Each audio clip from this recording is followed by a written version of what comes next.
When you were young, I am pretty sure that someone told you at some point that stoves were hot, candles burned, and that running with scissors could cause you to stab someone or yourself if you tripped and fell. And I am pretty sure too that you, like most children, ignored the majority of those warnings. The piece of pencil that embedded itself in my right palm when I was 6, and the scars on my elbows from my dad digging out stones with a penknife that came from the farm drive because I was messing around with my bicycle too much, attest that I most certainly did. And I know that you all have your own tales of woe begat by ignoring the warnings of those who knew better. As adults, I'm sure we all still ignore many of those warnings sent our way to some extent. You know, the warnings to obey the posted speed limit or to eat less processed foods and to exercise more, to wear our seatbelts and to keep our wits about us when surfing the internet.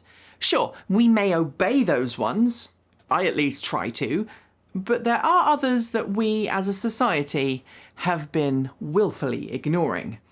Like, I don't know, the gentle reminder that climatologists have been giving us for more than 125 years that something is up with our climate and we're to blame. Sure, at first those warnings were a little more than a theory, but for nearly the 42 years that I've been on this planet, the warnings from climatologists have been increasingly urgent. In a nutshell, these warnings have told us that our insistence on burning fossil fuels and emitting harmful greenhouse gases into the atmosphere has caused our planet to slowly, inexorably warm up. And unless we cut our emissions as a global community, bad things are on the way. Like extreme weather events, the frequency of which will transition from so-called once-in-a-lifetime occurrences to things that happen so frequently that large parts of the world will cease to be habitable, millions of people will be displaced from their homes and find themselves becoming climate refugees, and the comfortable lifestyle that we take for granted today will become memories in photographs. The Paris Climate Accord was an attempt to limit the heating of the planet due to anthropogenic climate change to less than 2 degrees Celsius when compared to pre-industrial temperatures, or ideally less than 1.5 degrees Celsius.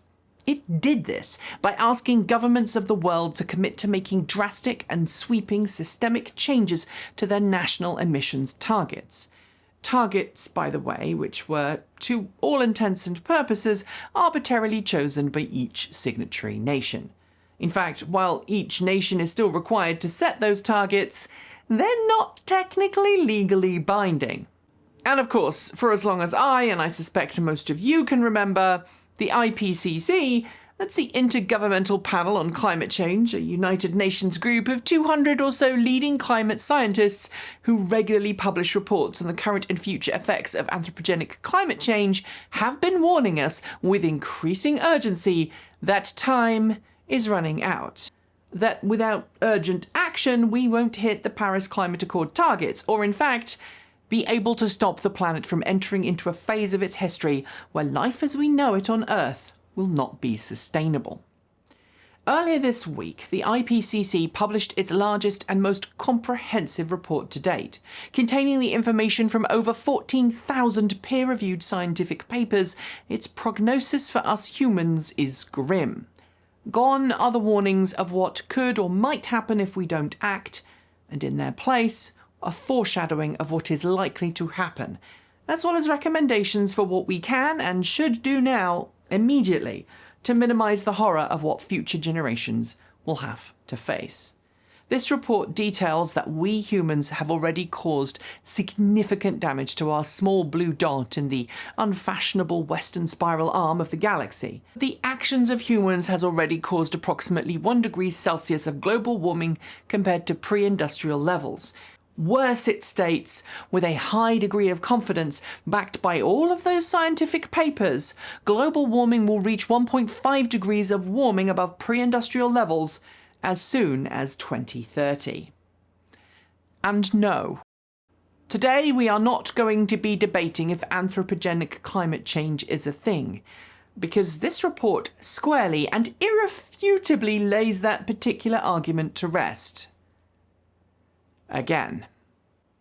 Our planet's climate has already changed, and this report says it will impact all of us in one way or another.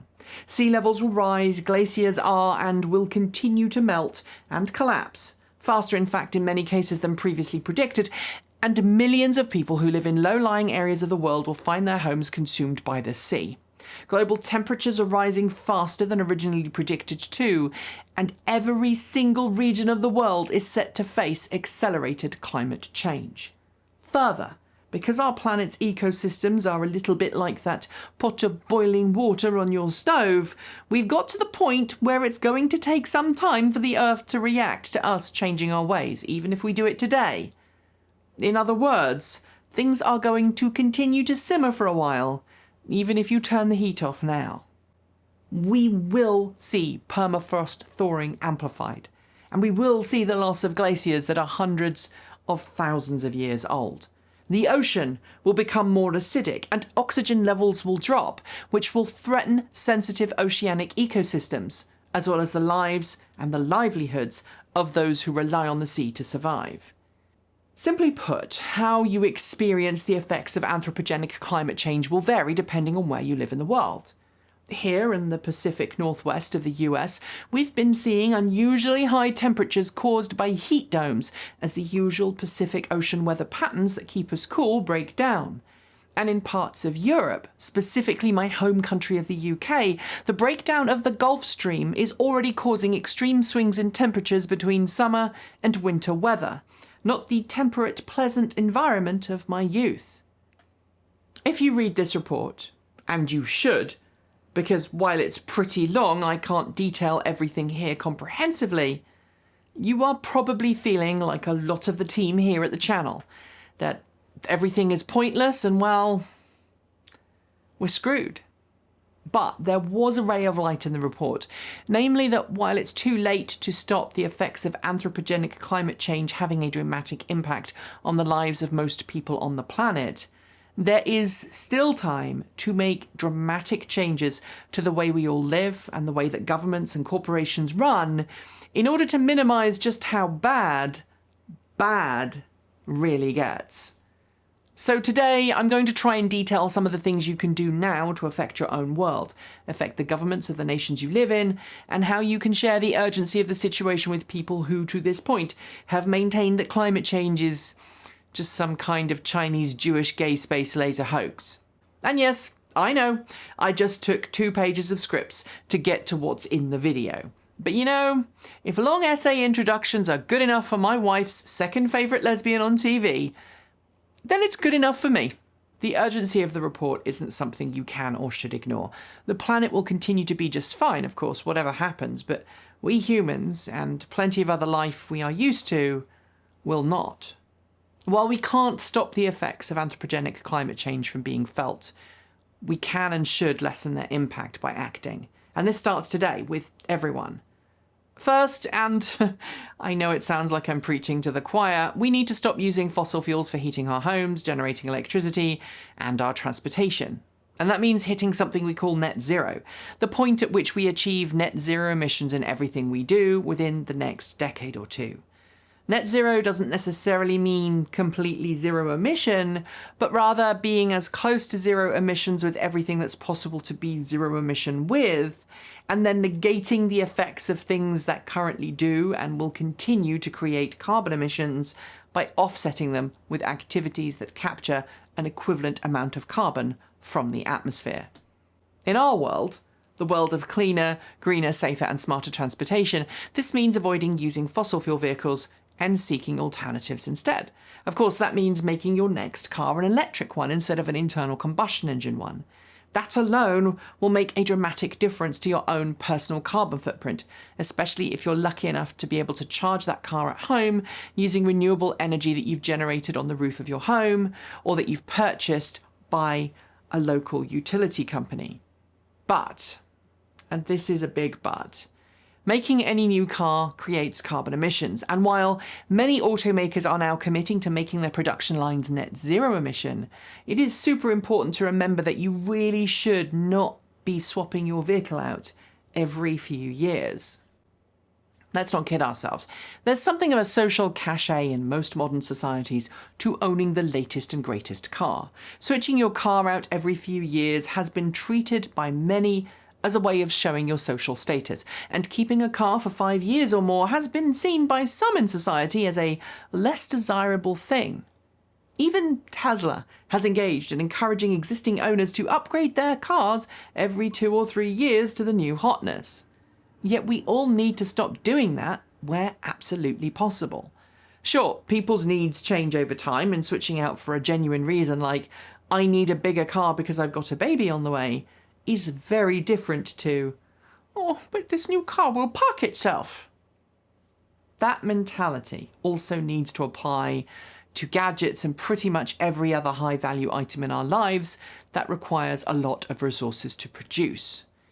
Luckily though, automakers and electronics companies are slowly but surely coming around to the idea that things need to last longer and that we need to hold on to things for longer periods of time in order to lessen our resource consumption.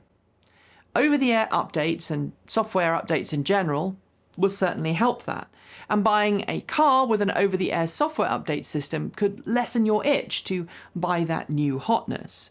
And when it comes to electronics, we're starting to see companies focus on producing software updates that aren't just about making things faster and more feature-packed, but more efficient too.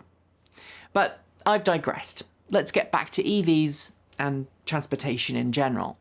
While switching to an electric car can certainly help lower your overall transportation carbon footprint, especially if you own that electric vehicle for a substantial period of time, there are even smarter things that you can do to lower that footprint further. And it all revolves around the idea that you shouldn't just replace a gasoline or diesel car with an electric one and call it good. You should make the switch to an EV, but then you need to be mindful about your overall usage of that vehicle. First, we should all be planning our errands and trips better. We've all got used to just jumping in the car and going to get the one thing we need when we need it. And electric vehicles make that even easier to do because they are so darned affordable to run. But planning errands into 1 or 2 multi-stop trips a week rather than lots of little ones will actually also help lower your carbon footprint. And then there's the question of, do you really need to take the car? So many of society's trips are under a mile or 2 in length. Could you walk or cycle? Those are the lowest impact methods of travel, and they're good for your health as well, or at least they are most of the time. Or perhaps you might consider buying or using a micromobility solution, such as a foldable electric scooter, in preference to using a taxi or an Uber or a Lyft. Public transportation is also something we all need to get used to using. Sure, you might be driving your brand new zero-emission electric car to work every day, happily sitting there in the traffic jam knowing that your EV is charged by the solar panels on your roof. But you just sitting in that traffic jam is making the traffic jam worse. Congestion leads to increased emissions, especially in urban areas in the winter, where cars that have just been turned on sit there with their engines struggling to heat up to optimum temperatures. Frankly, if there is a mass transit option near you, you should consider using that instead. Most mass transit systems in most major metropolitan areas are now powered by electricity, and the emissions per passenger mile are far lower than they would be for individual cars on the freeway. Look, I know that travelling by mass transit isn't everyone's cup of tea. As an introvert, it isn't mine. But if there is a park and ride stop near you that you can park your EV at, and then take the metro into town from there, consider doing it. Because you not helping to clog up the road will ultimately reduce emissions. EV trips aside, let's look at other ways to reduce your overall carbon footprint. If your job involves a lot of sitting at a desk with a computer, working from home might remain the best option from an emissions standpoint, as long as your boss is okay with that. But thanks to COVID, telecommuting is becoming far more socially acceptable, and you might be able to work with your boss to negotiate working from home even just 2 days a week in order to dramatically reduce your overall carbon emissions. How about vacation time? Well, traditionally, we'd all just fly. But as COVID has shown, there are some benefits to driving instead, such as reduced risk of infection, especially if you have an electric car. the cost of travelling by EV can actually be really super affordable. While the longest distance trips might still be best by plane, shorter trips, the kind you might achieve in an hour or so in the air, might be something you should consider taking an electric car for, if possible. We now try to take all of our short and mid-range trips by EV, which might take a little longer time-wise, but lowers our emissions and is really quite enjoyable. So how about those of you who keep that gas pickup truck or SUV in reserve for just-in-case emergencies? Well, now's the time to ask yourself if it's really necessary. Many new electric cars coming to market are capable of towing, and unless you live in a super rural area, most cities have rental fleets that you can use when absolutely necessary. Frankly, vehicles that aren't used regularly aren't going to run as cleanly or as well as newer vehicles, even ones on a rental fleet where cars and trucks are notoriously terribly abused. Next, let's talk about consuming things, namely food. Meat farming is extremely carbon intensive, and changing our diet to eliminate or drastically reduce the amount of meat we eat is going to make a big carbon reduction impact. There are far better places today that we can use to get protein from than intensively farmed meat. Personally, I've switched most of my meat consumption to alternatives like Impossible Meat, which has a 13 times lower carbon dioxide per burger emissions than a beef burger, and is a lot healthier for you as well. But if you don't want to be vegan or vegetarian, knowing where your meat comes from and being able to choose where you get your meat, milk and cheese from will also have an impact on reducing your carbon footprint. For example, it is far better to buy milk directly from a local farm that has a small herd of grass-fed animals than it is to buy milk from a supermarket which likely has gotten that milk from a mega dairy where there are so many cattle that the grass can't cope and all feed has to be brought in. The first example of farming is usually done by a small local family business who understands the land and respects the animals, while the latter is often a facility where money comes above all else. Remember too that some animals tend to have a much higher carbon footprint than others. For example, chicken and fish have pretty low carbon footprints compared to other meat. Another important protein source that is popular in much of the world, but still struggling to gain a foothold in America, is insects. Insect farming consumes very few resources, especially water, for how much protein it produces.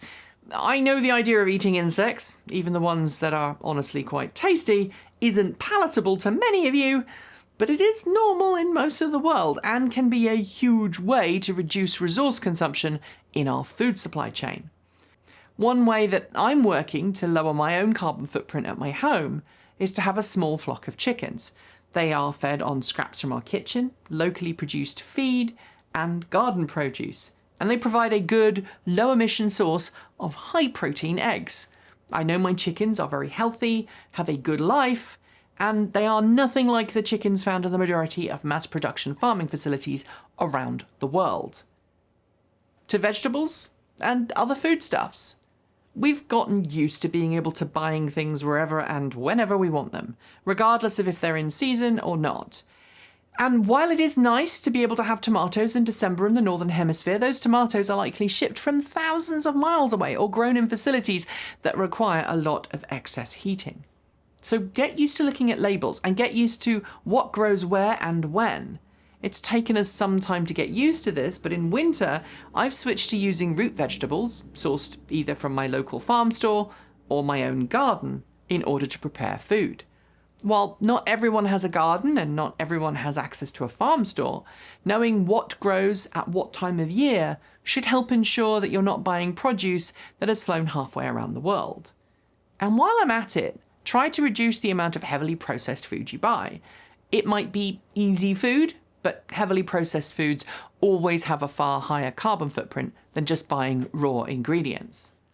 Next, let's talk about energy use.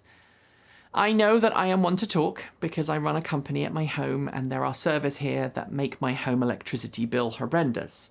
But knowing what electricity your gadgets consume and being willing to turn them off when not in use will really help lower your electricity bill and your carbon footprint, We've been able to knock $100 or so off ours just by making sure everything's turned off when we don't need them, and I bet you can do the same. And of course, when dealing with home heating or cooling, try to use both in moderation. Wearing a sweater or a jumper in the winter is far better than cranking up the heating just so you can wander around in your flimsy PJs. Finally, let's talk about being active and proactive in your community. While not everyone wants to be involved in politics, which you can obviously do, joining local cooperatives dedicated to lowering our collective carbon footprint or generating renewable electricity in local communities can really help make a difference. If you are looking to invest, you might even be able to find a local energy community project that needs some funding to help get off the ground without relying on big Wall Street types. Decentralizing our power networks, working towards resilience and renewable energy generation for everyone will make a major impact of our overall carbon footprint. And if you have the skills to help someone convert their car to electric or build an electric bicycle, or perhaps retrofit a home with a more efficient heating system, better insulation, or something else, consider getting stuck in. So there you have it. The future is bleak if we continue to do nothing, but if we all do our bit, we can make major improvements to mitigate the effects. And while I'm sure someone in the comments will finger point and say, yeah, but other people aren't doing anything, so why should I? My response is really simple. Leading by example and encouraging others to follow is far better than ignoring the situation and hoping someone else will fix it. Because as I'm sure you know, if everyone assumes someone will clean up the mess, nobody will. Let's not enact tragedy of the commons on a global scale, because for the overwhelming majority of this is the only planet we, and our children, are ever going to have. That's it for today. If you liked the video, be sure to give it a thumbs up and don't forget to subscribe to this channel and our two other channels, Transport Evolved Take 2 and Transport Evolved Shorts. We know that most of you are subscribed, but there are a significant number that aren't. So go on, hit the bell and help us out. Let us know what you thought of the video below. And if you're not someone who likes the comment section, then why not head over to our Discord server? It's free and we will leave the link below. Thanks on behalf of the entire TE crew, go out to the folks on my right for being our $15 to $49 a month Patreon supporters. Special thanks to our $50 a month patrons. That's Andrew Martin, Guido Drahoa, Brophy Wolf, Anonymous Freak, Raging Fellows, Carl Hodgson, Gordon C, Paul Conway, Laura Sanborn, Anthony Coates, Denny Hyde, Sean Ueda, and Tesla in the Gong. And our deepest gratitude to our $100 a month Patreon supporters. They're John Lyons, Marcel Ward, Reggie Watts, JP Fagerback, Will Graylin, and Ian. If you'd like to join the ranks of wonderful supporters, you'll also find links below to Patreon, Bitcoin, and Ko-fi. And of course, you can buy your very own TE swag at our Redbubble store. Thanks for joining me, and as always, keep evolving!